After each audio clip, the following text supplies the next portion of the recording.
ಪ್ರಾಣಾದೇರೀಶಿತಾರಂ ಪರಮಸುಖನಿಧಿಂ ಸರ್ವದೋಷವ್ಯಪೇತಂ ಸರ್ವಾಂತಸ್ಥಂ ಸುಪೂರ್ಣಂ ಪ್ರಕೃತಿಪತಿಮಜಂ ಸರ್ವಬಾಹ್ಯಂ ಸುನಿತ್ಯಂ ಸರ್ವಜ್ಞಂ ಸರ್ವಶಕ್ತಿಂ ಸುರಮುನಿಮನುಜಾದ್ಯೈಃ ಸದಾ ಸೇವ್ಯಮಾನಂ ವಿಷ್ಣುಂ ವಂದೇ ಸದಾಹಂ ಸಕಲಜಗದನಾದ್ಯಂತ ಮಾನಂದದಂ ತಂ.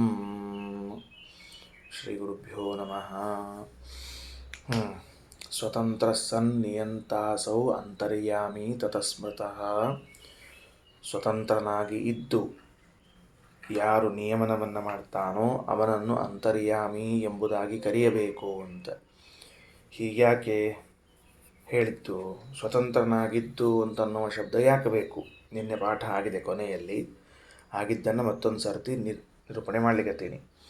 ಸ್ವತಂತ್ರ ಸನ್ ನಿಯಂತಾಸೌ ಅಂತರ್ಯಾಮಿ ತತಸ್ಮೃತಃ ಅಂತ ಹೇಳುವಾಗ ಆ ಗ್ರಂಥದ ಬ್ರಹ್ಮತರ್ಕದ ಅಭಿಪ್ರಾಯ ಏನಿರಬೇಕು?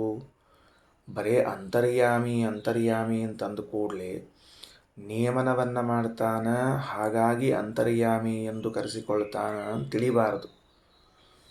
ಒಬ್ಬರನ್ನು ಒಂದು ಕೆಲಸದಲ್ಲಿ ಪ್ರೇರಣೆ ಮಾಡುವುದು, ಈ ಕೆಲಸವನ್ನು ನೀನು ಮಾಡು ಅಂತ. ಈ ಕೆಲಸವನ್ನು ನೀನು ಮಾಡು ಅಂತ ಇಷ್ಟು ಪ್ರೇರಣೆಯನ್ನು ಮಾಡಿದ ಮಾತ್ರಕ್ಕೆ ಅವನು ಅಂತರ್ಯಾಮಿ ಅಂತ ಕರೆಸಿಕೊಳ್ಳುವುದಿಲ್ಲ. ಸ್ವತಂತ್ರನಾಗಿದ್ದು ನಿಯಮನವನ್ನು ಮಾಡಬೇಕು. ಪರತಂತ್ರರಾದವರು ಲೋಕದಲ್ಲಿ ಅನೇಕ ಜನ ನಿಯಂತ್ರಣವನ್ನು ಮಾಡೋದು ಕಂಡಿದೆ. ಒಬ್ಬರಿಂದ ಆದೇಶಕ್ಕೊಳಗಾಗಿ ಇನ್ನೊಬ್ಬರನ್ನು ಅನೇಕ ಕೆಲಸಗಳಲ್ಲಿ ತೊಡಗಿಸ್ತಿರ್ತಾರೆ. ಹಾಗಾಗಿ ಅವರನ್ನು ನಾವು ಅಂತರ್ಯಾಮಿ ಅಂತ ಕರೆಯಲಾರೆವು. ಹಾಗಾಗಿ ಸ್ವತಂತ್ರನಾಗಿರಬೇಕು, ನಿಯಂತ್ರಣವನ್ನು ಮಾಡ್ತಿರಬೇಕು ಅಂತ ಬ್ರಹ್ಮತರ್ಕದ ಅಭಿಪ್ರಾಯ. ದೇವತಾನಾಂ ಸ್ವಭಾವೋಪಿ ಸ್ವರೂಪಮಪಿ ಸರ್ವದಾ ತದಧೀನಂ ತಥೋ ಯಾಮಿ ವಾಸುದೇವ ಪ್ರಕೀರ್ತಿತಃ. ದೇವತೆಗಳ ಸ್ವಭಾವ, ದೇವತೆಗಳ ಸ್ವರೂಪ ಯಾವಾಗಲೂ ಭಗವಂತನ ಅಧೀನವಾಗಿದೆ. ಆದ್ದರಿಂದಲೇ ಭಗವಂತನಿಗೆ ಯಾಮಿ ಯಾಮಿ ಅಂತರ್ಯಾಮಿ ಎಂದು ಕರೆಯುತ್ತಾರೆ. ಈ ಶ್ಲೋಕದಲ್ಲಿ ಬಂದ ಯಾಮಿ ಎನ್ನುವ ಪದಕ್ಕೆ ಅಂತರ್ಯಾಮಿ ಅಂತ ಅರ್ಥ. ಕೆಳಗಡೆಗೆ ಬರೆದಿಟ್ಕೊಳ್ರಿ, ಗೊತ್ತಾಗೋದಿಲ್ಲ ಅದು. ತದಧೀನಂ ತಥೋ ಯಾಮಿ ಅಂದರೆ ಅರ್ಥ? ಅದಕ್ಕೆ ಅವರ ಅಧೀನವಾದದ್ದರಿಂದ ಅಂತರ್ಯಾಮಿ ಎಂದು ಕರೆಸಿಕೊಳ್ಳುತ್ತಾನ. ಸ್ವಭಾವ ಸತ್ತಾ ದಾತೃತ್ವಂ ಯಂತ್ರತ್ವಮಿತಿ ಕಥ್ಯತೆ. ಯಾರ ಸ್ವಭಾವ, ಯಾರ ಅಸ್ತಿತ್ವ ಇದು ಭಗವಂತನ ಯಾರ ಅಧೀನವಾಗಿರ್ತದೋ ಅದನ್ನೇ ನಿಯಾಮಕ ಅಂತ ಕರೀತಾರೆ. ನೇಮಿಸುವುದಂದ್ರೇನು? ಅವರ ಸ್ವಭಾವವಾಗಲಿ ಅವರ ಅಸ್ತಿತ್ವವಾಗಲಿ ಇವರ ಅಧೀನವಾಗಿರಬೇಕು, ಭಗವಂತನ ಅಧೀನವಾಗಿದೆ. ಆದ್ದರಿಂದ ಅಂತಿಷ್ಟು ತಿಳಿಸಿಕೊಟ್ರು. ಇನ್ನು ಮುಂದೆ ಅಲ್ಲಿ ಒಂದು ಶಬ್ದ ಬಂದಿತ್ತು, ಯಾವುದು? ಅಥ ಅಧಿದೈವತಂ ಆದ ಕೂಡಲೇ ಅಧಿಭೂತಂ, ಅಧ್ಯಾತ್ಮಂ, ಹೀಗೆಲ್ಲ ಶಬ್ದ ಬಂದಿತ್ತು. ಅದಕ್ಕೆ ಅರ್ಥ ಏನು ಮಾಡಬೇಕು ಅಂತ ಪ್ರಶ್ನೆ ಮಾಡ್ತಾರೆ. ಅದಕ್ಕೆ ಬ್ರಹ್ಮತರ್ಕ ಹೇಳ್ತದೆ, ಅಧಿಭೂತಂ ಸರ್ವಜೀವಾ ಅಧ್ಯಾತ್ಮಂ ತತ್ಶರೀರಗಾಃ ದೇವತಾಃ ತಾಃ ಸ್ವಲೋಕಸ್ಥ ಅಧಿದೈವಾಭಿಧಾಮತಾಃ. ಒಂದೊಂದೇ ಶಬ್ದಗಳು. ಸರ್ವಜೀವಾಃ ಅಧಿಭೂತಂ, ಮನುಷ್ಯರು ಮೊದಲುಗೊಂಡು ಎಲ್ಲ ಜೀವರಾಶಿಗಳಿಗೆ ಏನು ಹೆಸರದ ಅಂತಂದ್ರೆ ಅಧಿಭೂತ ಅಂತ ಹೆಸರದ. ಅಂದರೆ ನಮ್ಮನ್ನು ಹೆಂಗೆ ಕರೆದದ ಶಾಸ್ತ್ರ, ಹೆಂಗೆ ಕರೆದದ ಅಂತಂದ್ರೆ, ಈಗ ಅಧಿಭೂತವನ್ನು ಕುರಿತು ವಿಚಾರ ಮಾಡ್ತೇವೆ ಅಂದರೆ ಎಲ್ಲ ಜೀವರಾಶಿಗಳಿಗೆ ಸಂಬಂಧಪಟ್ಟ ವಿಚಾರ. ಅಧಿದೈವ ಅಂತನ್ನೋ ಶಬ್ದಕ್ಕೆ ಹೀಗೆ ದೇವತೆಗಳನ್ನು ಕುರಿತಾಗಿ ಅಂತ, ಇಲ್ಲಿ ಅಧಿ ಅಂತನ್ನೋ ಶಬ್ದಕ್ಕೆ ಕುರಿತು ಅಂತ ಅರ್ಥ ಇರ್ತದೆ. ಅದಕ್ಕೆ ಅಧಿಭೂತಂ ಸರ್ವಜೀವಾ, ಮನುಷ್ಯಾದಿ ಎಲ್ಲ ಜೀವರಿಗೆ ಅಧಿಭೂತ ಎಂದು ಕರೆಯುತ್ತಾರೆ. ಇನ್ನು ಅಧ್ಯಾತ್ಮಂ ತತ್ಶರೀರಗಾಃ ದೇವತಾಃ, ಅಲ್ಲಿ ಕ್ರಮ ಹಾಕ್ಕೊಳ್ರಿ. ಅಧ್ಯಾತ್ಮಂ ತತ್ಶರೀರಗಾಃ ದೇವತಾಃ ಅನ್ನೋ ತನಕ ಕ್ರಮ ಹಾಕ್ಕೋಬೇಕು. ಅಧ್ಯಾತ್ಮ ಅಂತಂದ್ರೆ ಅರ್ಥ ಏನು ಅಂದ್ರೆ, ಅವರ ಶರೀರದಲ್ಲಿರುವಂತಹ ಇಂದ್ರಿಯಾಭಿಮಾನಿಗಳಾದ ದೇವತೆಗಳೇನಿದ್ದಾರೋ ಇವರನ್ನು ಅಧ್ಯಾತ್ಮ ಎಂದು ಕರೆಯುತ್ತಾರೆ. ಸರಿ ಆಯ್ತಾ? ಅಧ್ಯಾತ್ಮ ಶಬ್ದದ ಅರ್ಥ ಏನು ಅಂತ ಹೇಳಿ. ಇನ್ನು ತಾಹ, ಆ ದೇವತೆಗಳೇ, ಸ್ವಲೋಕಸ್ಥಾಹ, ತಮ್ಮ ತಮ್ಮ ಲೋಕಗಳಲ್ಲಿ ಇದ್ದರೆ ಅಧಿದೈವಾಭಿಧಾಮತಃ ಅಧಿದೈವವೆಂದು ಕರೆಸಿಕೊಳ್ತಾರೆ. ಇಷ್ಟು ವಿಷಯ. ಅಧಿಭೂತ ಅಂದರೆ ಎಲ್ಲ ಜೀವರು, ಅಧ್ಯಾತ್ಮ ಅಂದರೆ ಅವರ ಶರೀರದಲ್ಲಿ ಇರುವ ಇಂದ್ರಿಯಗಳಿಗೆ ಅಭಿಮಾನಿಗಳಾದ ದೇವತೆಗಳು. ಆ ದೇವತೆಗಳೇ ತಮ್ಮ ತಮ್ಮ ಲೋಕದಲ್ಲಿ ಇದ್ದದ್ದಾದರೆ ಅದಕ್ಕೇನು ಕರೆಸಿಕೊಳ್ಪಡ್ತಾರೆ ಅಂತಂದರೆ ಅಧಿದೈವ ಎಂದು ಕರೆಸಿಕೊಳ್ಳುತ್ತಾರೆ. ಇನ್ನು ಲೋಕಾಭಿಮಾನಿನ್ಯಸ್ತಾಯೇವ ಅಧಿಲೋಕ ಇತೀರಿತಾಃ, ಅವರು ಯಾವ ಲೋಕಗಳಿಗೆ ಅಭಿಮಾನಿಗಳಾಗಿರ್ತಾರೋ ಆ ಸಂದರ್ಭದಲ್ಲಿ ಅವರನ್ನು ಅಧಿಲೋಕ ಎಂದು ಕರೆಯುತ್ತಾರೆ. ಇಲ್ಲಿ ಈ ಭಾಗದಲ್ಲಿ ಲೋಕದ ವಿಷಯ ಬಂದೇ ಇಲ್ಲ. ಇಲ್ಲಿ ಬಂದದ್ದು ಎಷ್ಟು? ಅಧಿಭೂತ, ಅಧ್ಯಾತ್ಮ, ಅಧಿದೈವ ಮಾತ್ರ ಬಂದದ ಹಿಂದಿನ ಉಪನಿಷತ್ತಿನಲ್ಲಿ. ಅಥ ಅಧ್ಯಾತ್ಮ ಇತ್ಯಧಿದೈವತಂ ಅಥ ಅಧ್ಯಾತ್ಮಂ ಅಂತ ತಿಳಿದುಕೊಂಡು ಹಿಂಗೆ ಬಂದದ. ಅಧಿಲೋಕದ ವಿಚಾರವೇ ಬಂದಿಲ್ಲ. ಮತ್ತ್ಯಾಕೆ ಹೇಳಿದಿರಿ ಅಂತಂದ್ರೆ ಇದೇನು ಶಾಖಾ ಅದ, ಈ ಶಾಖಾ ಇದು ಕಾಣ್ವ ಶಾಖಾ ಅಂತ ಕರೆಸಿಕೊಳ್ತದೆ ಬೃಹದಾರಣ್ಯಕದ್ದು. ಇದರಂತೆ ಮಾಧ್ಯಂದಿನ ಶಾಖಾ ಅಂತ ಮತ್ತೊಂದು ಶಾಖಾ ಅದ. ಆ ಶಾಖೆಯಲ್ಲಿ ಅಧಿಲೋಕ ಅಧಿಯಜ್ಞಗಳ ವಿಷಯವೂ ಬಂದಿದೆ. ಅದರಿಂದ ಆಚಾರ್ಯರು ಅದನ್ನೂ ಮನಸ್ಸಿನಲ್ಲಿಟ್ಟುಕೊಂಡು ಅದಕ್ಕೂ ವ್ಯಾಖ್ಯಾನವನ್ನು ಇಲ್ಲಿ ಮಾಡ್ಲಿಕ್ಕತ್ತಾರ. ಇಲ್ಲಿ ಇಷ್ಟೇ ಮೂರೇ ಬಂದಾವ, ಇನ್ನೊಂದು ಕಡೆ ಇನ್ನೊಂದು ಶಾಖೆಯಲ್ಲಿ 5 ಬಂದಾವ, ಅದಕ್ಕೆ ಹೇಳಿಕತ್ತಾರ ಅಂತ. ನೋಡ್ರಿ ಮುಂದೆ. ಲೋಕಾಭಿಮಾನಿನ್ಯಸ್ತಾಯೇವ, ಈ ದೇವತೆಗಳು ಯಾವಾಗ ಲೋಕಾಭಿಮಾನಿಗಳಾಗುತ್ತಾರೋ ಆವಾಗ ಅವರನ್ನು ಅಧಿಲೋಕ ಅಂತ ಕರೀತಾರೆ. ಯಜ್ಞಾಭಿಮಾನಿನೋ ದೇವಾಃ ಅಧಿಯಜ್ಞ ಇತಿ ಸ್ಮೃತಾಃ, ಯಜ್ಞಾಭಿಮಾನಿಗಳಾಗಿದ್ದರೆ ದೇವತೆಗಳು ಅವರಿಗೆ ಅಧಿಯಜ್ಞರು ಅಂತ ಕರೆಸಿಕೊಳ್ತಾರೆ. ಬಹಳ ಹೆಸರು. ನಮಗೆ ಒಂದು ಹೆಸರು, ದೇವತೆಗಳಿಗೆ 4 ಹೆಸರು. ನಮಗೆ ಅಧಿಭೂತ ಅಂತ ಒಂದೇ ಹೆಸರು.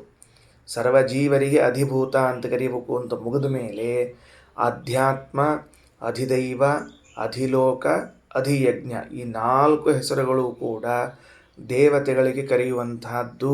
ಆ ಹೆಸರಿನಿಂದ ದೇವತೆಗಳನ್ನು ಕರೀಬೇಕು. ಕಾರಣ ಇದೆ ಒಂದೊಂದು.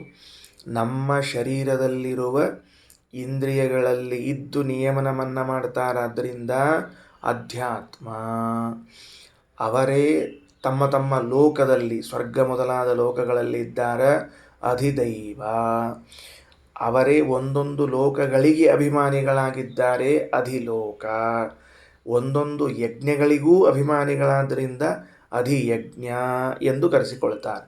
ಹೀಗೆ ದೇವತೆಗಳೇ ಒಬ್ಬರೇ ಅವಸ್ಥಾಭೇದ ಇದ್ದಾಗ ನಿಯಾಮಕತ್ವವನ್ನು ಬೇರೆ ಬೇರೆ ಅಂದರೆ ಬೇರೆ ಬೇರೆ ವಸ್ತುಗಳನ್ನು ನಿಯಂತ್ರಣ ಮಾಡ್ತಾ ಇರುವಾಗ ಬೇರೆ ಬೇರೆ ಹೆಸರಿನಿಂದ ಕರೆಸಿಕೊಳ್ತಾರೆ ಅಂತ ಹೀಗೆ ಬ್ರಹ್ಮತರ್ಕದಲ್ಲಿ ತಿಳಿಸಲಾಗಿದೆ. ಅದು ಮುಂದೆ ವಾಕ್ಯ ಭವನಾಧಿಕಾರೇ ಸ್ಥಿತತ್ವಾತ್ ಅಧಿಭೂತಂ ಅಂತಿದೆ. ಈಗ ಇನ್ನೊಂದು ಕಾರಣ ಕೊಡ್ತಾರೆ. ಅಧಿಭೂತ ಅನ್ನೋ ಶಬ್ದಕ್ಕೆ ಜೀವ ಅಂತ ಯಾಕೆ ಕರಿಬೇಕು ಅಂದರೆ ಎಲ್ಲ ಜೀವರಾಶಿಗಳಿಗೆ ಅಧಿಭೂತ ಅಂತ ಕರೀಲಿಕ್ಕೆ ಕಾರಣ ಭವನಾಧಿಕಾರೇ ಸ್ಥಿತತ್ವಾತ. ಭವನ ಅಂದರೆ ಉತ್ಪತ್ತಿ ಅಂತ ಅರ್ಥ. ಬರೆದಿಟ್ಕೊಳ್ರಿ. ಉತ್ಪತ್ತಿ ಭವನಾಧಿಕಾರೇ ಸ್ಥಿತತ್ವಾತ. ಇವರು ಎಲ್ಲ ಜೀವರೂ ಕೂಡ ಹುಟ್ಟುತ್ತಾರೆ. ಎಲ್ಲರೂ ಬ್ರಹ್ಮದೇವರಿಂದ ಪ್ರಾರಂಭ ಮಾಡಿಕೊಂಡು ಎಲ್ಲ ಜೀವರಿಗೂ ಕೂಡ ಏನದ ಹುಟ್ಟು ಅಂತನ್ನೋದು ಇದ್ದೇ ಇದೆ. ಭವನಾಧಿಕಾರೇ ಸ್ಥಿತತ್ವಾತ್.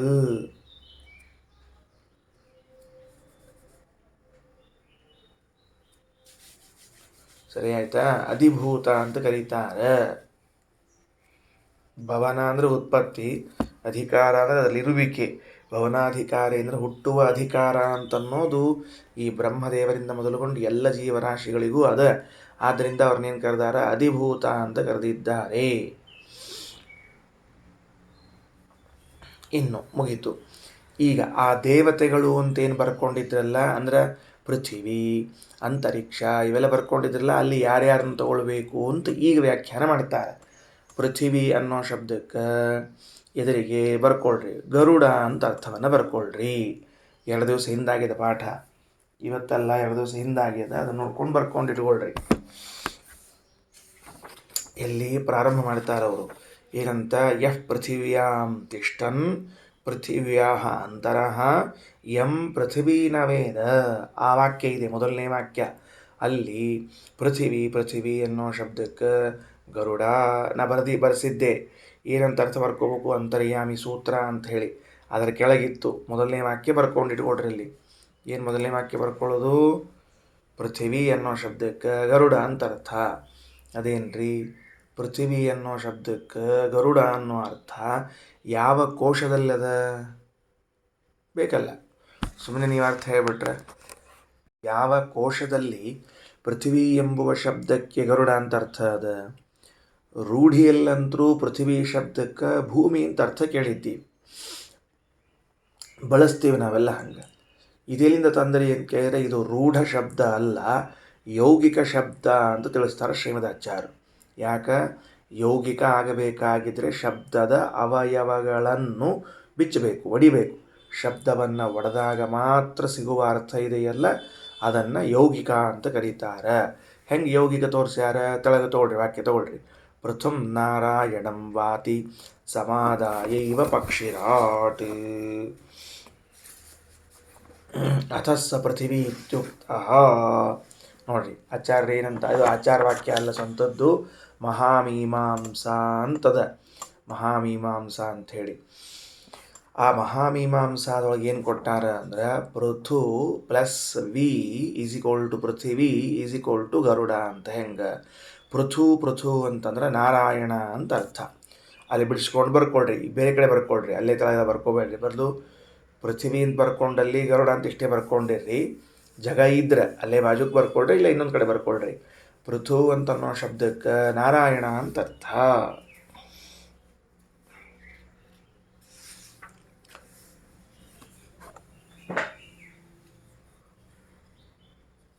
ಅದು ಹೆಂಗೆ ಪೃಥು ಶಬ್ದಕ್ಕೆ ನಾರಾಯಣ ಅಂತ ಅರ್ಥ ಬಂತು? ಪೃಥು ವಿಸ್ತಾರೆ ಅಂತ ಸಂಸ್ಕೃತದಲ್ಲಿ ಧಾತು, ಪೃಥು ವಿಸ್ತಾರೆ ಅಂತ. ಈಗ ಭೂಮಿಯನ್ನು ಪೃಥ್ವಿ ಅಂತ ಯಾಕೆ ಕರೀಕತ್ತದ ಶಾಸ್ತ್ರ ಅಥವಾ ಕೋಶ ಅಂದರೆ, ಬಹಳ ವಿಸ್ತಾರವಾಗಿ ಇದೆ. ಎಷ್ಟು ವಿಸ್ತಾರವಾಗಿದೆ ಅಂತಂದ್ರೆ, ನಾವು ಹೋಗ್ತಾ ಹೋದಂತೆ ಪೃಥ್ವಿ ಕಾಣ್ತಾ ಇರ್ತದೆ ಹೊರತಾಗಿ ಮುಕ್ತಾಯ ಆಗೋದಿಲ್ಲ. ಬರಿಗಣ್ಣಿನಿಂದಾಗಲಿ ಅಥವಾ ನಮ್ಮ ಬರಿಗಾಲಿನಿಂದಾಗಲಿ. ಸುಮ್ಮನೆ ಕ್ಯಾಮ್ರಾ ಹಿಡ್ಕೊಂಡು ಮೇಲಿನ ತೋರಿಸಿ ಪೃಥ್ವಿ ಇಷ್ಟದ ಅಂದರೆ ಆ ಅರ್ಥ ಅಲ್ಲ. ನಡೀತಾ ಹೋಗ್ತಿದ್ರೆ ಎಷ್ಟು ಹರಡ್ಕೊಂಡದ ಅಂತ ಅರ್ಥ ಆಗ್ತದೆ. ಹಾಗಾದರೆ ಪೃಥು ವಿಸ್ತಾರ ಅನ್ನೋ ಶಬ್ದದಲ್ಲಿ ಪೃಥ್ವಿ ವಿಸ್ತೃತವಾದದ್ದು, ವಿಸ್ತಾರಗೊಂಡದ್ದು ಅಂತ ಅರ್ಥ. ಈ ಶಬ್ದದಿಂದ ಭಗವಂತನ ಕರಿಬೇಕಂತ. ಪೃಥು ಅಂದರೆ ನಾರಾಯಣ ಅಂತ. ಯಾಕೆ ಅಂದರೆ ಗುಣಗಳ ವಿಸ್ತಾರ, ಅದು ಸಾಪೇಕ್ಷ ಪದ. ಅದು ಬರೇ ವಿಸ್ತಾರ ಅಂತಲ್ಲ, ಗುಣಗಳಿಂದ ವಿಸ್ತಾರ. ಪ್ರಥಮ ನಾರಾಯಣಂ ಗುಣಗಳಿಂದ ವಿಸ್ತೃತನಾದದ್ದರಿಂದ, ಅರ್ಥಾತ್ ಪೂರ್ಣನಾದದ್ದರಿಂದ ನಾರಾಯಣ ಪೃಥು ಅಂತ ಕರೆಸಿಕೊಳ್ತಾನೆ. ಅವನನ್ನು ವಾತಿ ಸಮಾದಾಯ ಇವ ಪಕ್ಷಿರಾಟ ಹೊತ್ತುಕೊಂಡು ತಿರುಗುತ್ತಾನಾದ್ದರಿಂದ ಅವನನ್ನು ಪೃಥ್ವಿ ಅಂತ ಕರಿಬೇಕು. ವಾತಿ ಅಂದರೆ ಸಂಚಾರ ಮಾಡುವುದು, ಬರೆದಿಟ್ಟುಕೊಂಡಿರ್ರಿ. ಸಮಾದಾಯೈವ ಅನ್ನೋ ಶಬ್ದಕ್ಕೆ ಹೊತ್ತುಕೊಂಡು ಅಂತ ಅರ್ಥ. ಭಗವಂತನನ್ನು, ಗುಣಪೂರ್ಣನಾದ ಭಗವಂತನನ್ನು ಸದಾ ಹೊತ್ತುಕೊಂಡು ತಿರುಗುತ್ತಾನಾದ್ದರಿಂದ ಗರುಡನಿಗೆ ಪೃಥ್ವಿ ಅಂತ ಕರೀತಾರೆ.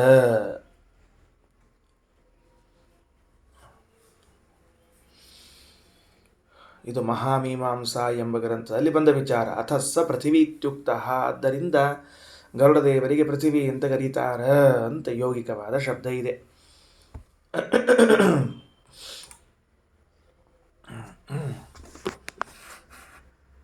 ಆ ಉಪನಿಷತ್ತಿನಲ್ಲಿ ಒಂದು ಸ್ವಾರಸ್ಯ ಇದೆ.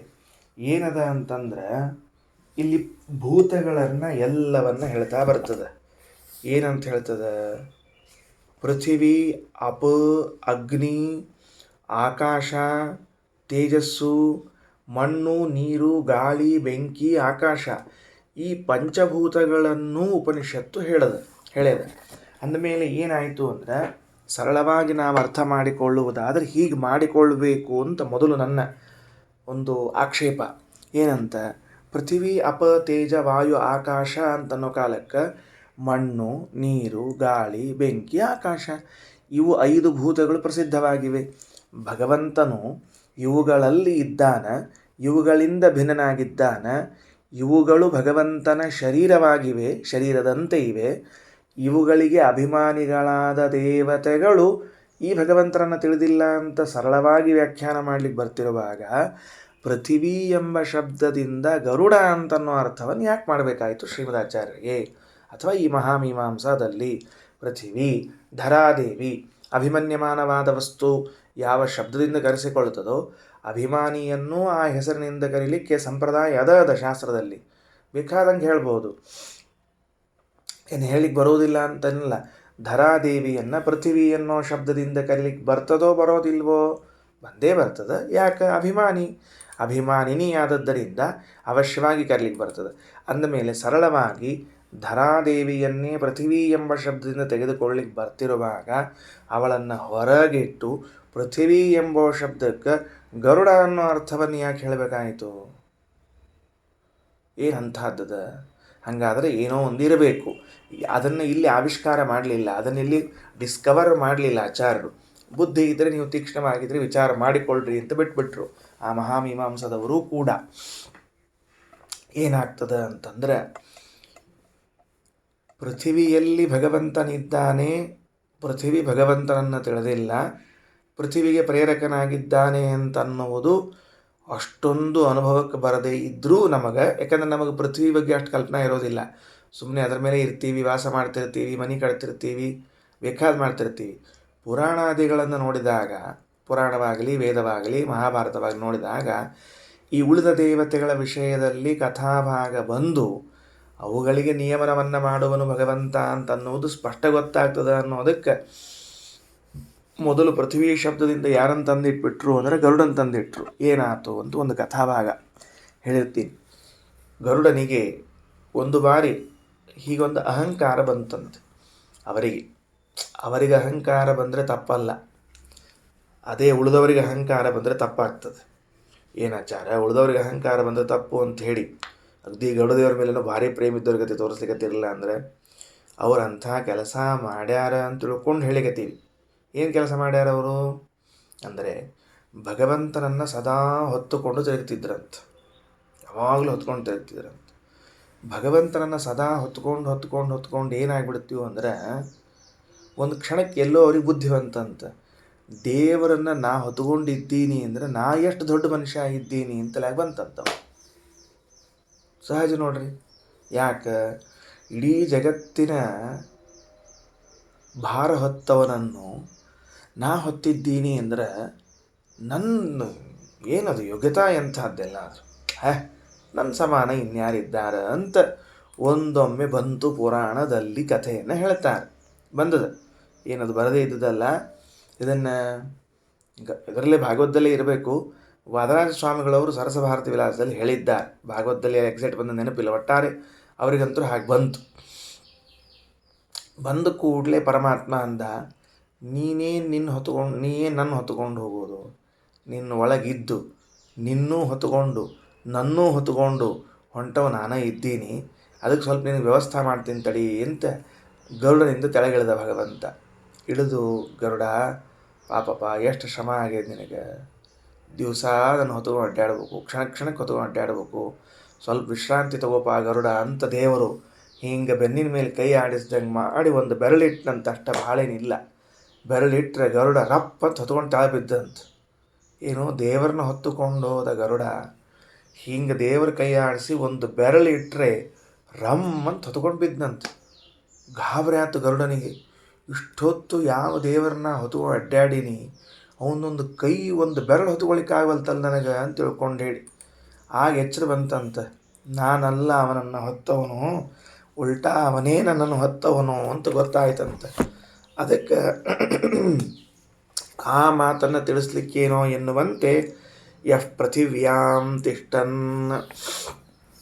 ಯಾರು ಗರುಡನಲ್ಲಿ ಇದ್ದು ಪೃಥಿವ್ಯ ಅಂತರಃ ಗರುಡನಿಂದ ಭಿನ್ನನಾಗಿದ್ದು, ಎಂ ಪೃಥಿವೀನ ವೇದ ತನ್ನಲ್ಲಿ ಇದ್ದ ಭಗವಂತನನ್ನು ಗರುಡನೂ ತಿಳಿದಿಲ್ಲವೋ, ಯಸ್ಯ ಪೃಥಿವೀ ಶರೀರಂ ಗರುಡನ ಆ ದೇಹವೂ ಕೂಡ ಭಗವಂತನಿಗೆ ಶರೀರದಂತೆ ಇದೆಯೋ, ಯಃ ಪೃಥಿವೀಮಂತರೋ ಯಮಯತಿ ಒಳಗಡೆಗೆ ಇದ್ದು ಗರುಡನಲ್ಲಿ ಇದ್ದು ಅದನ್ನು ನಿಯಮನವನ್ನು ಮಾಡ್ತಾನಲ್ಲ, ಯಶತೇ ಆತ್ಮ ಅಂತರ್ಯಾಮಿ ಅಮೃತಃ ಅಂತ ಹೀಗೆ ಉದ್ದಾಲಕರಿಗೆ ಆ ಕಥಾಭಾಗ ಸೂಚಿಸುವಂತೆ ಇದೆ ಅಂತ ಒಂದು ಅಭಿಪ್ರಾಯ. ಇಲ್ಲದೇ ಇದ್ದರೆ ಪೃಥಿವಿ ಅನ್ನುವಂತಹ ಶಬ್ದ ಸಹಜವಾಗಿ ಸ್ವರಸವಾಗಿ ಧರ ಅನ್ನುವ ಅರ್ಥ ಬರ್ತಿರುವಾಗ ಆ ಮಹಾಮೀಮಾಂಸಾ ಎಂಬ ಗ್ರಂಥ ಆ ಅರ್ಥವನ್ನು ತ್ಯಾಗ ಮಾಡಿ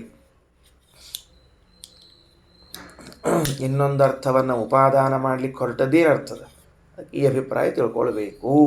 ಸರಿ. ಪೃಥುಂ ನಾರಾಯಣಂ ವಾತಿ ಸಮಾದಾಯೈವ ಪಕ್ಷಿರಾಟ್ ಅಥಸ್ಸ ಪೃಥಿವೀತ್ಯುಕ್ತ ಮುಗಿದೋಯ್ತು. ಇನ್ನು ಅಂತರಿಕ್ಷ ಅಂತ ಶಬ್ದ ಬಂದದ. ಆ ಅಂತರಿಕ್ಷ ಶಬ್ದದ ಅರ್ಥ ಯಾರಪ್ಪ ನೋಡ್ರಿ. ಮುಂದಿಂದೇನು ಅಂತ ಕೇಳಲೇಬೇಡ್ರಿ, ಮುಂದಿಂದ ಬರ್ತದೆ.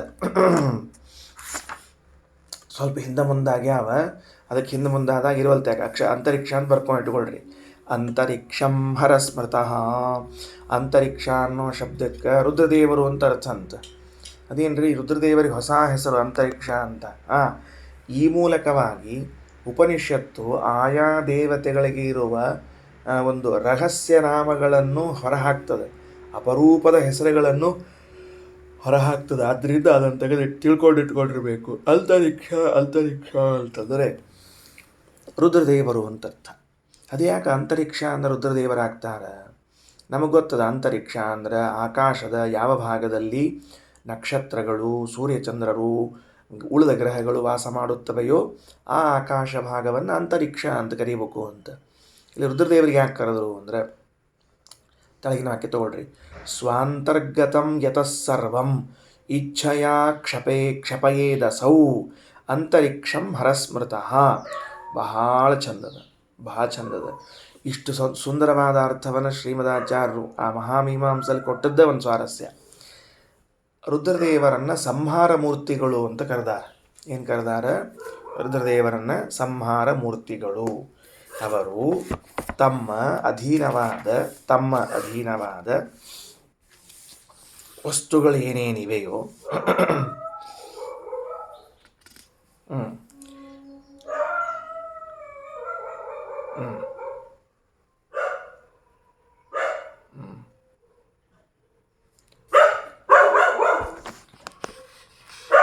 ನೋಡ್ರಿ, ರುದ್ರದೇವರಿಗೆ ಅಂತರಿಕ್ಷ ಅಂತ ಯಾಕೆ ಕರೀತಾರ ಅಂತ. ಅಂತಹ ಅಂತಹ ಅಂತ ಹೆಸರದ 3 ಅಕ್ಷರ ಬರ್ಕೊಳ್ರಿ. ಅಂತಹ ಪ್ಲಸ್ ಇ ಪ್ಲಸ್ ಕ್ಷ ಅಂತ. ಅದನ್ನು 3 ಸೇರಿಸಿದಾಗ ಅಂತರಿಕ್ಷ ಅಂತ ಆಗ್ತದೆ.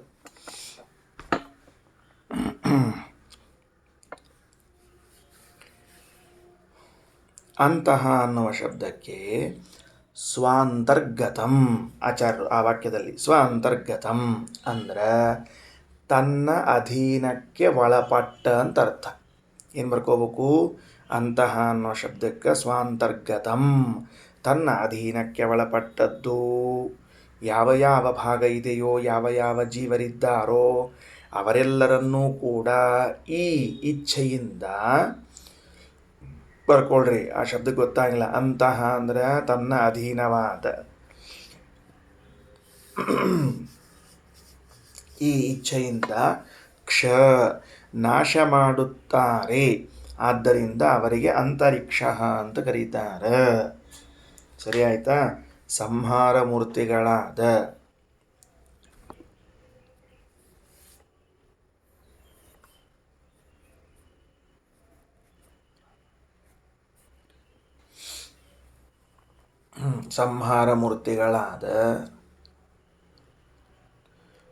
ಸಂಹಾರ ಮೂರ್ತಿಗಳಾದ ರುದ್ರದೇವರ ವಿಷಯದಲ್ಲಿ ಅಂತರಿಕ್ಷ ಅನ್ನೋ ಶಬ್ದ ಅತ್ಯಂತ ಸಮಂಜಸವಾದದ್ದು. ಅಲ್ಲಿ ಹೆಂಗೆ ಶಬ್ದದ ಮಹಾಮೀಮಾಂಸದಲ್ಲಿ ಸ್ವಾಂತರ್ಗತಂ ಯತಸ್ಸರ್ವಂ ಇಚ್ಛೆಯ ಕ್ಷಪಯೇದಸೌ. ಭಾಷ್ಯವಾಕ್ಯ ನೋಡ್ಕೊಳ್ರಿ. ಅಸೌ ಈ ರುದ್ರದೇವರು ಸ್ವಾಂತರ್ಗತಂ ತನ್ನ ಅಧಿಕಾರದ ವ್ಯಾಪ್ತಿಯಲ್ಲಿ ಬರುವ ಸರ್ವಂ ಎಲ್ಲ ವಸ್ತುವನ್ನು ಇಚ್ಛೆಯ ತಮ್ಮ ಇಚ್ಛೆಯಿಂದಲೇ ಕ್ಷಪಯೇತ ನಾಶಗೊಳಿಸುತ್ತಾರಾದ್ದರಿಂದ ಅಂತರಿಕ್ಷಂ ಹರಃ ಸ್ಮೃತಃ ಅಂತರಿಕ್ಷವೆಂಬುದಾಗಿ ರುದ್ರದೇವರಿಗೆ ಹೆಸರು ಅಂತ ಕರೆದಿದ್ದಾರೆ. ಅಂತರಿಕ್ಷ ಶಬ್ದದಿಂದಲೇ ರುದ್ರದೇವರನ್ನು ಸಂಹಾರ ಮೂರ್ತಿಗಳು ಎಂದು ಹೇಳಲು ಬರುತ್ತದೆ. ಭಗವಂತ ಆದೇಶ ಮಾಡಿದ್ದಾನೆ. ಏನಂತ? ನಿನ್ನ ಅಧೀನದಲ್ಲಿ ಬರುವಂಥ ವಸ್ತುಗಳೆಷ್ಟಿವೆಯೋ ಅದನ್ನೆಲ್ಲವನ್ನು ನೀನು ನಾಶ ಮಾಡು ಅಂತ. ತನ್ನ ಅಧೀನದಲ್ಲಿ ಬರುವಂಥ ವಸ್ತುಗಳನ್ನು ತಾವು ಅವಶ್ಯವಾಗಿ ನಾಶ ಮಾಡ್ತಾರೆ. ಮಾಡೋ ಕಾಲಕ್ಕೆ ಇಚ್ಛಾಪೂರ್ವಕ ಮಾಡ್ತಾರೆ. ಭಗವಂತ ನನಗೆ ಆದೇಶ ಮಾಡಿದ್ದಾನಾದ್ದರಿಂದ ನಾನು ಈ ಕೆಲಸವನ್ನು ಮಾಡಬೇಕು ಅಂತ ಮಾಡ್ತಾರೆ. ಸರಿ, ಮುಂದೋಗ್ಲಿ. ಇನ್ನು ಅದಾದ ಮೇಲೆ ಅಂತರಿಕ್ಷ ಶಬ್ದಗಳು ಬರ್ಕೊಂಡ್ರಿ. ದ್ಯೌರ್ನಾಮ ದೇವಿ ವಿದ್ಯುತ್ ಸ್ಯಾತ್ ಸಾಕ್ಷಾದೇವ ಸರಸ್ವತಿ ದ್ಯೋತನಾತ್ ಸರ್ವವಸ್ತೂನಾಂ. ಸರಿ ಆಯಿತಾ? ಮುಂದಿಂದು ಯಾವುದು? ದ್ಯೌಹು ಅಂತಿದೆ. ಅಂದರೆ ಅದಕ್ಕೆ ಏನು ಹೆಸರು? ಸರಸ್ವತೀ ದೇವಿ ಅಂತ ಹೆಸರು. ದ್ಯೌಹು ಶಬ್ದ ಮುಂದೆ ಸರಸ್ವತಿಯಿಂದ ಬರ್ಕೊಳ್ರಿ. ಇಷ್ಟೇ ಅರ್ಥ. ಸರಸ್ವತೀ ದೇವಿಗೂ ಕೂಡ ಭಗವಂತನ ಬಗ್ಗೆ ತಿಳಿದುಕೊಳ್ಳಿಕ್ಕಾಗಿಲ್ಲ ಅಂತ ಅರ್ಥ. ಯಾಕೆ ದ್ಯೌಹು ಅನ್ನೋದಕ್ಕೆ ಸರಸ್ವತಿ ಹೆಂಗೆ ಬಂತು ಅಂದ್ರೆ, ದ್ಯೌರ್ವಾವ ವಿದ್ಯುತ್ ಅಂತ ಹಿಂದೊಂದು ಕಡೆ ಮಂತ್ರ ಬಂದದ. ದ್ಯೌರ್ವಾವ ವಿದ್ಯುತ್ ಅಂತ ಬಂದದ್ರಿಂದಾಗಿ ಆ ವಿದ್ಯುತ್ ಮತ್ತು ದ್ಯೌಹು ಶಬ್ದಗಳು ಪರ್ಯಾಯವಾದದ್ದರಿಂದ ಸರಸ್ವತೀ ದೇವಿನ ಕರೆದಿದ್ದಾರೆ. ಅವಳಿಗ್ಯಾಕೆ ದ್ಯೌಹು ಅಂತ ಕರೆದದ್ದು ಅಂದ್ರೆ, ದ್ಯೋತನಾತ್ ಸರ್ವವಸ್ತೂನಾಂ, ಎಲ್ಲ ವಸ್ತುಗಳನ್ನು ಪ್ರಕಾಶಪಡಿಸುತ್ತಾಳೆ. ಆದ್ದರಿಂದಾಗಿ ಅವಳನ್ನೇನು ಕರೆದಾರ? ದ್ಯೌಹು ದ್ಯೌಹು ಅಂತ ಕರೀತಾರ. ಸರಿ ಆಯ್ತಾ? ದ್ಯೌಹು ಅನ್ನೋ ಶಬ್ದಕ್ಕೆ ಸರಸ್ವತಿ ಅಂತ ಅರ್ಥ. ಯಾಕೆ? ಎರಡು ಅರ್ಥದಿಂದ. ದ್ಯೌರ್ವಾವ ವಿದ್ಯುತ್ ಅಂತನ್ನೋ ಶ್ರುತಿಯಲ್ಲಿ ವಿದ್ಯುತ್ ಎಂದು ಕರೆಸಿಕೊಳ್ಳುವ ಸರಸ್ವತಿ ಅಥವಾ ಭಾರತೀಯರೇ ದ್ಯೌ ಅಂತ ಕರೆಸಿಕೊಳ್ತಾರೆ. ಅವರಿಗೆ ಯಾಕೆ ಆ ಹೆಸರು ಬಂತು ಅಂತ ಕೇಳಿದರೆ, ಪ್ರಕಾಶ, ಬೆಳಕು ಕೊಡುವಿಕೆ, ಎಲ್ಲ ವಸ್ತುಗಳ ಜ್ಞಾನವನ್ನು ಉಂಟು ಮಾಡ್ತಾಳಾದ್ದರಿಂದ ಅವಳನ್ನೇನು ಕರಿಬೇಕು? ದ್ಯೌಹು ಎಂದು ಕರೆಯಬೇಕು. ಅದು ಹೇಗೆ ಸರಸ್ವತೀ ದೇವಿಯರು ಎಲ್ಲ ವಸ್ತುಗಳಿಗೆ ಪ್ರಕಾಶವನ್ನು ಉಂಟು ಮಾಡ್ತಾರೆ ಅಂದರೆ, ಜ್ಞಾನವನ್ನು ಕೊಡುವ ಮೂಲಕ ಮಾಡ್ತಾರೆ. ಜ್ಞಾನ ಕೊಡದೆ ಹೋದರೆ ನೀವೇನು ಮಾಡಲಿಕ್ಕೆ ಸಾಧ್ಯ ಇಲ್ಲ, ವಸ್ತುಗಳನ್ನು ತಿಳ್ಕೊಳ್ಳಿಕ್ಕಾಗೋದಿಲ್ಲ. ಬುದ್ಧಿಪ್ರದರಾಗಿದ್ದಾರೆ ಅಂತ ಅರ್ಥ. ಮುಂದೆ ತಮೋ ದುರ್ಗಾ ಪ್ರಕೀರ್ತಿತ. ಈಗ ನೋಡ್ರಿ, ಹೊಸ ಅರ್ಥ ಬಂತು ಈಗ ಮತ್ತೆ. ತಮ ಶಬ್ದಕ್ಕೆ ಯಾರಂತ ಅರ್ಥ ಮಾಡಿಕೊಳ್ಬೇಕು? ದುರ್ಗಾ ಎಂಬುದಾಗಿ ಅರ್ಥ ಮಾಡಿಕೊಳ್ಬೇಕು. ತಮಃ ಎಂಬ ಶಬ್ದಕ್ಕೆ ದುರ್ಗಾದೇವಿ. ಯಾಕ? ಯತಃ ಸಂಕ್ಲಪಯೇತ್ ಸರ್ವಾನ್. ಯಾಕ? ಎಲ್ಲರನ್ನೂ ಕೂಡ ಸಂಕ್ಲಪನ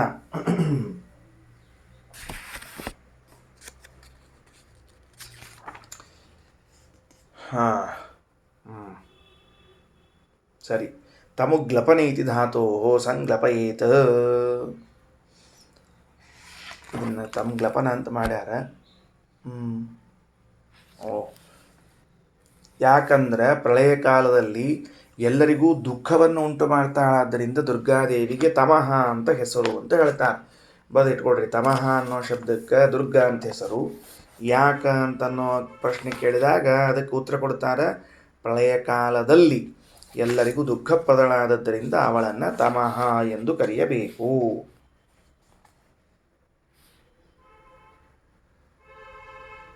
ಬರದೇ ಇಲ್ಲ. ತಡ್ರಪ್ಪ, ಎಲ್ಲದ ಇದು? ರಾಯರು ಈ ಶಬ್ದಾರ್ಥವನ್ನು ತಿಳಿಸುವಾಗ ತಾಮಯತಿ ಗ್ಲಾಪಯತಿ ಇತಿ ವ್ಯುತ್ಪತ್ತಿಯ ತಮಸಿ ದುರ್ಗಾಯಾಮ್. ತಮಃ ಶಬ್ದಕ್ಕೆ ದುರ್ಗ. ಯಾಕ ಅಂದ್ರೆ ತಮು ಸಂಗ್ಲಪನೆ ಅಂತನ್ನುವ ಧಾತು ಇದೆ ಅಂತ ರಘುತ್ತಮ ಸ್ವಾಮಿಗಳವರು ಕೊಟ್ಟು, ಅದಾದ ಮೇಲೆ ರಾಯರು ಹೇಳುವಾಗ ನಮ್ಮೆಲ್ಲರನ್ನೂ ದುಃಖಕ್ಕೆ ಒಳಪಡಿಸ್ತಾಳಾದ್ದರಿಂದ ಅವಳಿಗೆ ತಮಃ ಅಂತ ಕರಿಬೇಕು ಅಂತ ಹೇಳ್ಯಾರ. ಪ್ರಾಯ ಹಿಂಗಿರಬೇಕು ನನ್ನ ಅಭಿಪ್ರಾಯ. ಅಷ್ಟು ಸ್ಪಷ್ಟ ಇಲ್ಲಲ್ಲಿ. ಬರೇ ತಮಃ ಅನ್ನೋ ಶಬ್ದಕ್ಕೆ ದುರ್ಗಾ ಅಂತ ಕರೆದು ಬಿಟ್ಟಾರ. ಸಂಗ್ಲಪಯೇತ್ ಅನ್ನೋ ಶಬ್ದ ಶ್ರೀವದಾಚಾರ್ಯ ಮಹಾಮೀಮಾಂಸದಲ್ಲಿ ಕೊಟ್ಟಾರ. ಸರ್ವಾನ್ ಅಲ್ಲ ನೋಡ್ರಿ, ಯತಃ ಸಂಗ್ಲಪಯೇತ್ ಸರ್ವಾನ್ ಎಂಬುದಕ್ಕೆ ಕಮ ಹಾಕ್ಕೊಳ್ರಿ. ಸರ್ವಾನ್ ಎಲ್ಲರನ್ನೂ ಕೂಡ, ಸಂಗ್ಲಪಯೇತ್ ದುಃಖಕ್ಕೆ ಒಳಪಡಿಸುತ್ತಾಳಾದ್ದರಿಂದಾಗಿ ಅವಳನ್ನು ತಮಃ ಎಂದು ಕರೆಯುತ್ತಾರೆ. ಯಾರು? ದುರ್ಗಾ ಅಂತ. ಹಿಂಗಿರಬೇಕು. ಗುಣತ್ರಯಗಳಲ್ಲಿ ಸತ್ವಗುಣ, ರಜೋಗುಣ, ತಮೋ ಗುಣಗಳಲ್ಲಿ ಮತ್ತು ತಮೋಗುಣ ಏನಿದೆಯಲ್ಲ, ಆ ತಮೋಗುಣಕ್ಕೆ ಅಭಿಮಾನಿನಿಯಾದವಳು ದುರ್ಗೆ. ತಮೋಗುಣದ ಕಾರ್ಯವೆನಿಸಿರುವಂತಹ ದುಃಖವನ್ನು ಆ ಮೂಲಕವಾಗಿ ಉಂಟು ಮಾಡ್ತಾಳಾದ್ದರಿಂದಾಗಿ ಅವಳನ್ನು ತಮಃ ಅಂತ ಕರೀಬೇಕು ಅಂತ ಅನ್ನಿಸ್ತದೆ. ಅದರಿಂದ ತಮೋಗುಣದ ಅಭಿಮಾನಿನಿಯಾದ ದುರ್ಗೆಯು ನಮ್ಮನ್ನು ಆ ಗುಣಗಳ ಪ್ರೇರಣೆಯನ್ನು ಮಾಡುವ ಮೂಲಕವಾಗಿ ದುಃಖ ಮೊದಲಾದವುಗಳನ್ನು ಉಂಟು ಮಾಡ್ತಾಳೆ. ಹಾಗಾಗಿ ಅವಳನ್ನು ತಮಃ ಅಂತ ಕರೆದಿದ್ದಾರೆ. ಸರಿ, ತಮಃ ಎಂಬ ಶಬ್ದ ದುರ್ಗೆ ಏನು ಹೇಳಿತು? ಮುಂದೇನು? ದುರ್ಗಾದೇವಿಯಲ್ಲಿ ಭಗವಂತನಿದ್ದಾನೆ, ದುರ್ಗೆಯಿಂದ ಭಿನ್ನನಾಗಿದ್ದಾನೆ. ದುರ್ಗೆಯೂ ಕೂಡ ಅವನನ್ನು ತಿಳಿದಿಲ್ಲ. ದುರ್ಗೆಯೇ ಭಗವಂತನಿಗೆ ಶರೀರದಂತೆ ಇದ್ದಾಳೆ. ಒಳಗಡೆಗೆ ಇದ್ದು ದುರ್ಗೆಯನ್ನೂ ನಿಯಂತ್ರಿಸುವನು ಯಾರೋ ಅವನೇ ಅಂತರ್ಯಾಮಿ, ಅವನೇ ನಿನ್ನ ಸ್ವಾಮಿ ಅಂತನ್ನುವ ಅರ್ಥವನ್ನು ತಿಳಿಸಿಕೊಟ್ರು. ಮುಂದೆ ಬರಲಿ. ತೇಜಶ್ರೀ ಪ್ರಕೀರ್ತಿತ. ತೇಜ ಅನ್ನೋ ಶಬ್ದದಿಂದ ಮಹಾಲಕ್ಷ್ಮಿ ಅಂತ ತಿಳ್ಕೊಳ್ರಿ. ಅಲ್ಲಿ ವೇದಲ್ಲದ ಎಸ್ ತೇಜಸಿ ತಿಷ್ಟನ್ ತೇಜಸೋ ಅಂತರೋಯಂ ತೇಜೋ ನ ಭೇದ ಅಂತದ. ಅಗ್ನಿ ಬೇರೆಯಾಗಿ ತೇಜಸ್ಸು ಬೇರೆಯಾಗಿ ಬಂದದ ಈ ಉಪನಿಷತ್ತಿನ ಭಾಗದಲ್ಲಿ. ಅದರಿಂದ ತೇಜ ಅನ್ನೋ ಶಬ್ದಕ್ಕೆ ಮಹಾಲಕ್ಷ್ಮಿ ಅಂತ ಅರ್ಥ. ಮಹಾಲಕ್ಷ್ಮಿಯೂ ಕೂಡ ಅಲ್ರಿ. ಮತ್ತು ಈಗ ದುರ್ಗಾ ಹೇಳಿರಿ, ಆಕಿನ ಬಿಟ್ರಲ್ಲ ಮತ್ತು ಅಂದ್ರೆ ಆಕಿನೂ ಹೌದು ಈಕಿನೂ ಹೌದು, ಎರಡೆರಡು ರೂಪ. ಮಹಾಲಕ್ಷ್ಮಿಯ ದುರ್ಗಾ ರೂಪದಲ್ಲೂ ಭಗವಂತನ ತಿಳ್ಕೊಂಡಿಲ್ಲ, ಲಕ್ಷ್ಮೀ ರೂಪದಲ್ಲೂ ಭಗವಂತನ ತಿಳಿದಿಲ್ಲ. ಅವನ ಅಜ್ಞೇಯತ್ವವೇ ಅವನ ಲಕ್ಷಣ, ಅದು ಜ್ಞೇಯತ್ವ ಅಲ್ಲ ಮತ್ತು. ಆದ್ದರಿಂದ ಇನ್ನು ಆಕಾಶ ತಿಷ್ಟನ್ನಂತಾರೆ. ಆಕಾಶ ಶಬ್ದದಿಂದ ಯಾರು ತಗೊಳ್ಬೇಕು ಅಂದರೆ ವಿಘ್ನ ಉದ್ದಿಷ್ಟ. ಗಣಪತಿಯನ್ನು ಆಕಾಶ ಶಬ್ದದಿಂದ ತಗೋಬೇಕಂತ. ಆಕಾಶೋ ವಿಘ್ನ ಉದ್ದಿಷ್ಟ ಕಾಶತೆ ಹಿ ಪೃಥೂಧರ. ಅದನ್ನ ಯಾಕೆ ಹಂಗೆ ಕರೆದಾರ ನೋಡ್ರಿ. ಗಣಪತಿಗೆ ಆಕಾಶಾಭಿಮಾನಿಯಾದದ್ದು, ಅವ ಆಕಾಶಾಭಿಮಾನಿ. ಆಚಾರ್ಯ ಚಾಟಿ ಮಾಡ್ತಾರೆ ಮಹಾಮೀಮಾಂಸಾದೊಳಗೆ. ಪೃಥೂಧರ ದೊಡ್ಡ ಹೊಟ್ಟೆ ಇದ್ದಾನಾದ್ದರಿಂದಾಗಿ ಅಂತ. ಪೃಥು ದೊಡ್ಡದಾದ, ಉದರ ಉದರ ಅಂದರೆ ಹೊಟ್ಟೆ ಬರೆದಿಟ್ಕೊಳ್ರಿ. ಪೃಥೂಧರ ಅಂದರೆ ಡೊಳ್ಳು ಹೊಟ್ಟೆಯ ಗಣಪ ಅಂತ ಅರ್ಥ. ದೊಡ್ಡ ಹೊಟ್ಟೆ ಇಟ್ಕೊಂಡಿರುವಂತಹ ಗಣಪತಿ ಇದ್ದಾನೆ.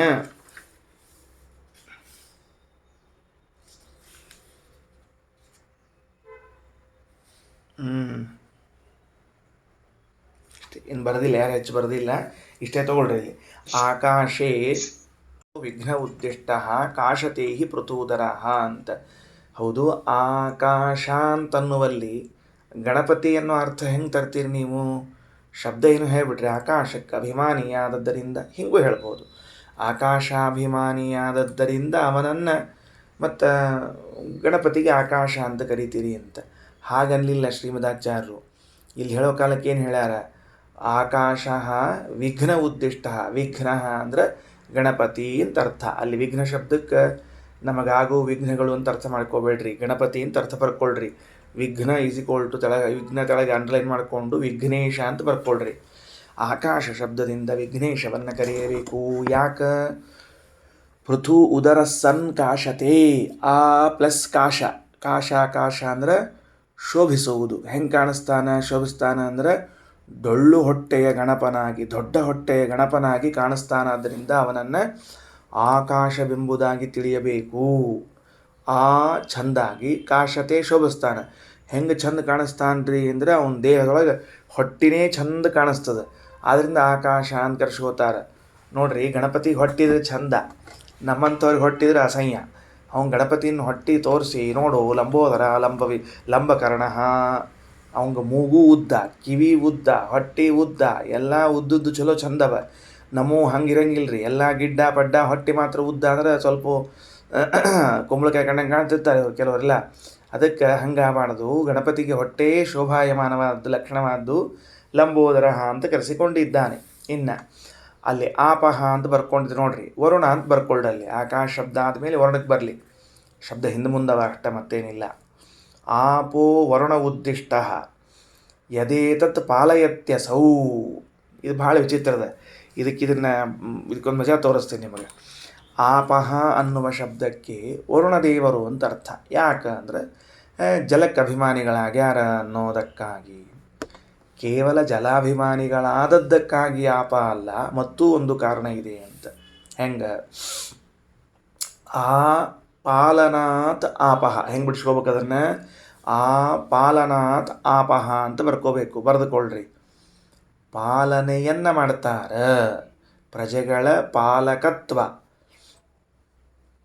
ಪಾಲಕತ್ವ ಅಂದರೆ ರಾಜನಂತೆ ಅಶನ ವಸನಗಳನ್ನು ಕೊಟ್ಟು ಪಾಲನೆ ಮಾಡೋದು. ಹೊಟ್ಟೆಗೆ ಹಾಕಬೇಕು, ಬಟ್ಟೆ ಕೊಡಬೇಕು, ಮನೆ ಮೊದಲಾದವುಗಳನ್ನು ಕೊಟ್ಟು ರಕ್ಷಣೆ ಮಾಡಬೇಕು.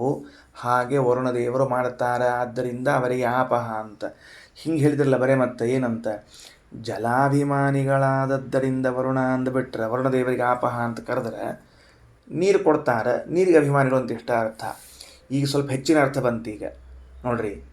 ಆಪಹ ಎನ್ನುವ ಶಬ್ದದಿಂದ ವರುಣ ಎಂಬ ಅರ್ಥವನ್ನು ಅಭಿಮಾನಿಗಳಾಗಿದ್ದಾರೆ ಎನ್ನುವ ಅರ್ಥದಲ್ಲಿ ತೆಗೆದುಕೊಂಡ್ರೆ ವಿಶೇಷ ಏನು ಬರೋದಿಲ್ಲ. ಆ ಪಾಲನಾಥ್ ಅಂತ ತಿಳಿದುಕೊಂಡು ಯೌಗಿಕವಾಗಿ ಶಬ್ದಾರ್ಥವನ್ನು ತೆಗೆದುಕೊಂಡ್ರೆ ಆಗೇನು ಬರ್ತದೆ, ಹೆಚ್ಚಿನ ಅರ್ಥ ಬರ್ತದೆ. ಹೆಂಗೆ? ಆಪಹ ಅಂದ್ರೆ ನೀರು, ಆ ಆಪ ನೀರಿಗೆ ಅಭಿಮಾನಿಗಳಾಗ್ಯಾರ, ಆದ್ದರಿಂದ ಆಪ ಅಂದರೆ ಬರೀ ನೀರಷ್ಟೇ ಕಂಟ್ರೋಲ್ ಮಾಡ್ತಾರೆ ಅಂತ ಅರ್ಥ, ಹೆಚ್ಚೇನಿಲ್ಲ. ಆ ಪಾಲನಾತ್ ಆಪಹ ಅಂತ ಮಾಡಿಕೊಂಡ್ರೆ ಪ್ರಜೆಗಳನ್ನೆಲ್ಲರನ್ನ ಪಾಲಿಸುತ್ತಾರಾದ್ದರಿಂದ ಆಪಹ ಅಂತ ಸ್ವಲ್ಪ ವ್ಯತ್ಯಾಸ ಆಯಿತು. ಅದಕ್ಕೆ ಆಚಾರ ಅಂತಾರೆ ಆಪೋ ವರ್ಣ ಉದ್ದಿಷ್ಟ ಯದೇತತ್ ಪಾಲಯತ್ಯಸೌ ಅಂತ ತಿಳಿದುಕೊಂಡು ಹೇಳಿ. ಇಲ್ಲಿ ನಮ್ಮಲ್ಲಿ ಆಪಹ ಎಂದರೆ ವರುಣ, ಏಕೆಂದರೆ ಅವನು ಪಶ್ಚಿಮ ದಿಕ್ಪಾಲನಾಗಿದ್ದಾನೆ. ಮುಗೀತು, ಖಲಾಸ್, ಹೋಗ್ಬಿಟ್ರು ಮುಂದೆ. ಈ ಹಿಂಗೆ ಅನುವಾದ ಮಾಡಿದರೆ ಓದೋ ಏನು ಓದಬೇಕಪ್ಪ? ಆಪಹ ಎಂದರೆ ವರುಣ, ಏಕೆಂದರೆ ಅವನು ಪಶ್ಚಿಮ ದಿಕ್ಪಾಲನಾಗಿದ್ದಾನೆ. ಅವನು ಪಶ್ಚಿಮ ದಿಕ್ಪತಿ ಆಗೋದಕ್ಕೂ ಈ ಆಪ ಶಬ್ದಕ್ಕೂ ಏನು ಕರೆಸ್ಕೊಳ್ಳಿಕ್ಕೆ ಏನು ಸಂಬಂಧ ಏನದ? ಪಶ್ಚಿಮ ದಿಕ್ಕಿನ ಅಭಿಮಾನಿ, ಪಶ್ಚಿಮ ದಿಕ್ಕಿನ ಅಧಿಪತಿ, ಮುಗಿದೋತು. ಆದ್ದರಿಂದ ವರುಣನಿಗೆ ಆಪ ಅಂತ ಕರೀತಾರೇನು ಅಂದರೆ ಹಂಗೆ ಹೇಳಬಾರ್ದು, ಸ್ವಲ್ಪ ಬಿಡಿಸ್ಬೇಕು. ಒಂದೆರಡು ಶಬ್ದರ ವಾಕ್ಯರ ಹಾಕ್ಬೇಕು, ಬೇಡ ಅಷ್ಟು. ಏನಂತ? ಆ ಪಾಲಯತೀತಿ ಆಪಹ. ಏನು? ಈ ದೇವತೆಗಳು ಒಂದೊಂದು ದಿಕ್ಕುಗಳಿಗೆ ಅಭಿಮಾನಿಗಳಾಗಿದ್ದಾರೆ. ವರುಣದೇವರು ಜಲಾಭಿಮಾನಿಗಳಾಗುವುದರ ಜೊತೆಗೆ ಪಶ್ಚಿಮ ದಿಕ್ಕಿನ ಅಭಿಮಾನಿಗಳೂ ಆಗಿದ್ದಾರೆ. ಪಶ್ಚಿಮ ದಿಗ್ಭಾಗದಲ್ಲಿ ಸೂರ್ಯ ಉದಯಿಸುವ ದಿಕ್ಕು ಪೂರ್ವ ದಿಕ್ಕು, ಮುಳುಗುವ ದಿಕ್ಕು ಪಶ್ಚಿಮ ದಿಕ್ಕು ಅಂತ ನಿಮಗೆ ಗೊತ್ತಿರೋದು. ಆ ಮುಳುಗುವ ದಿಕ್ಕಿನಲ್ಲಿ ಇರುವ ಜನರ ಪಾಲನೆ ಪೋಷಣೆಗಳನ್ನು ನೋಡಿಕೊಳ್ಳುವರು ಯಾರು ಅಂದರೆ ವರುಣ. ಆದ್ದರಿಂದ ಆ ಪಾಲನಾತ್ ಆಪಹ. ನೀರಿಗಷ್ಟೇ ಅಭಿಮಾನಿ ಅಲ್ಲ, ನೀರು ಎಲ್ಲ ಕಡೆಗೆ ಇರಬಹುದು, ಆದರೆ ಈ ಒಂದು ದಿಕ್ಕಿಗೂ ಅಭಿಮಾನಿಗಳಾಗಿ ಪಾಲಕರಾಗಿ ಇದ್ದ ಅಂಶವನ್ನು ತಿಳಿಸಿಕೊಡ್ತಾ ಇದೆ. ಮುಂದೆ ಆತ್ಮ ಅವಿಜ್ಞಾನಮಿತಿತು ಸರ್ವಜೀವಾಭಿಮಾನಿಮಾನ್ ಬ್ರಹ್ಮೈವೋಕ್ತೋ ಸ್ಥಿಮೇ ಆತ್ಮ ವಿಜ್ಞಾನಂ ಇತಿತು. ಆತ್ಮ ವಿಜ್ಞಾನ ಅನ್ನೋ ಶಬ್ದಕ್ಕೆ ಚತುರ್ಮುಖ ಬ್ರಹ್ಮದೇವರು ಅಂತ ತಿಳ್ಕೊಳ್ರಿ. ಸರ್ವಜೀವಾಭಿಮಾನವಾನ್, ಎಲ್ಲ ಜೀವರಿಗೂ ಅಭಿಮಾನಿಗಳಾಗಿದ್ದಾರೆ. ಬ್ರಹ್ಮೈವ ಉಕ್ತಃ, ಬ್ರಹ್ಮೈವ ಉಕ್ತಃ ಇಮೇ ಸರ್ವೇ, ಇವರೆಲ್ಲರೂ ಕೂಡ ಅನುಕ್ತಾಃ ಯಾಶ್ಚ ದೇವತಾಃ, ಈ ಅಂತರ್ಯಾಮಿ ಬ್ರಾಹ್ಮಣದಲ್ಲಿ ಹೇಳದ ದೇವತೆಗಳಿರಬಹುದು, ಹೇಳದೇ ಇದ್ದ ದೇವತೆಗಳಿರಬಹುದು. ಏಚ ಜೀವಾ ಪರೇ ಸರ್ವೇ, ಇನ್ನು ದೇವತೆಗಳನ್ನು ಬಿಟ್ಟು ಉಳಿದ ಜೀವರಾಶಿಗಳಿರಬಹುದು. ನಿಯತ ವಿಷ್ಣುನೈವ ಹಿ, ಆ ಭಗವಂತನಿಂದಲೇನೆ ನಿಯಂತ್ರಿತರಾಗಿದ್ದಾರೆ. ಜೀವಾನಾಂ ನಿಯಮೇ ಅಜೀವಂ ಕಿಮು ವಾಚ್ಯಮಿತಿ ಶ್ರುತಿ. ಜೀವಂತ ಇದ್ದವರನ್ನ, ಚೇತನರನ್ನೇ ಭಗವಂತ ನಿಯಂತ್ರಣ ಮಾಡ್ತಾನ ಅಂದ ಮೇಲೆ ಇನ್ನು ಅಚೇತನವಾದ ವಸ್ತುಗಳನ್ನು ನಿಯಂತ್ರಿಸುತ್ತಾನೆ ಅಂತ ಪ್ರತ್ಯೇಕ ಹೇಳಬೇಕೇ ಅಂತ ಅಭಿಪ್ರಾಯ. ಪೃಥಕ್ ತನ್ನಿಯಮಂ ನೈಷಾವಕ್ತಿ ಶುದ್ಧತ್ವತ ಸ್ವತಃ. ವೇದವು ಪ್ರತ್ಯೇಕವಾಗಿ ಅವರ ನಿಯಂತ್ರಣವನ್ನು ಹೇಳುತ್ತಿಲ್ಲ, ಕಾರಣ ಸಹಜ ಸಿದ್ಧ ಅದು ಅಲ್ರಿ. ಚೇತನರನ್ನೇ ನಿಯಂತ್ರಣ ಮಾಡ್ತಾ ಅನ್ನೋದು ಜಡದ್ದೇನು ಅಂತ ಹಿಂಗೆ ಸಹಜವಾಗಿ ಸಿದ್ಧವಾಗ್ತದೆ, ಹಾಗಾಗಿ ಅದನ್ನು ಹೇಳೋದು ಬೇಕಾಗಿಲ್ಲ. ಸಯೇವ ಸರ್ವವೇತ್ತ ಹಿ ಪರಮಾತ್ ಪರಮೋ ಹರಿಹಿ, ಅವನೇ ಸರ್ವವೇತ್ತ, ಎಲ್ಲರನ್ನ ಬಲ್ಲವನು. ಪರಮಾತ್ ಪರಮೋ ಹರಿಹಿ, ಮಹಾಲಕ್ಷ್ಮಿಗಿಂತಲೂ ಉತ್ತಮನಾಗಿದ್ದಾನೆ. ನಾನ್ಯೋ ವೇತ್ತ ಸ್ವತಂತ್ರೋಸ್ತಿ, ಎಲ್ಲರನ್ನ ತಿಳಿದ ಸ್ವತಂತ್ರವಾದ ವ್ಯಕ್ತಿ ಮತ್ತೊಬ್ಬನಿಲ್ಲ, ಅವನೊಬ್ಬನೇ ಸ್ವತಂತ್ರವಾಗಿ ಇದ್ದವನು. ಉಳಿದವರೆಲ್ಲ ಏನಾಗಿದ್ದಾರೆ? ಜೀವ ಸರ್ವೇ ಹಿ ದುಃಖಿನಃ, ಎಲ್ಲ ಜೀವರಾಶಿಗಳು ದುಃಖಿಗಳಾಗಿದ್ದಾರೆ. ಯದಿ ಸ್ವತಂತ್ರಾಃ ನೈವೇತೆ ದುಃಖಿನಸ್ಯು ಕದಾಚನ. ಒಂದು ಪ್ರಶ್ನೆ ಮಾಡ್ತಾರೆ, ದೇವರೊಬ್ಬರೇ ಸ್ವತಂತ್ರ ಅಂತ ಯಾಕೆ ಹೇಳ್ತೀರಿ ಪ್ರತಿ ಬಾರಿ? ನಮ್ಮನ್ನು ಒಂದು ಸರ್ತಿಯಾರ ಸ್ವತಂತ್ರ ಅಂತ ಕರೆದು ನೋಡಿರಲ್ಲ ಅಂತ. ನಿಮ್ಮನ್ನು ಕರಿತೀವ್ರಿ, ಕರಿಲಿಕ್ಕೆ ಬೇಡ ಅಂದಿಲ್ಲ. ನೀವು ಸ್ವತಂತ್ರ ಆಗಿದ್ದರೆ ಯಾವಾಗಲೂ ಅತಗೋತ ಯಾಕೆ ಕೂತಿರ್ತಿದ್ರಿ ಅಂತ ಪ್ರಶ್ನೆ ಮಾಡ್ಯಾರ. ಗೋಳೋ ಅಂತ ಗೋಳಾಡ್ತಿರೋದು, ಅದಿಲ್ಲ ಇದಿಲ್ಲ, ಇದು ಸಿಕ್ಕಿಲ್ಲ ಅದು ಸಿಕ್ಕಿಲ್ಲ, ಗೋಳಾಡ್ತಿರ್ತಾರೆ. ಕೆಲವ್ರು ನಮ್ಗೆ ಊಟಕ್ಕೆ ಎಲ್ಲಿ ಸಿಕ್ಕಿಲ್ಲ ಅಂತ ಗೋಳಾಡ್ತಿರ್ತಾರೆ ಪಾಪ.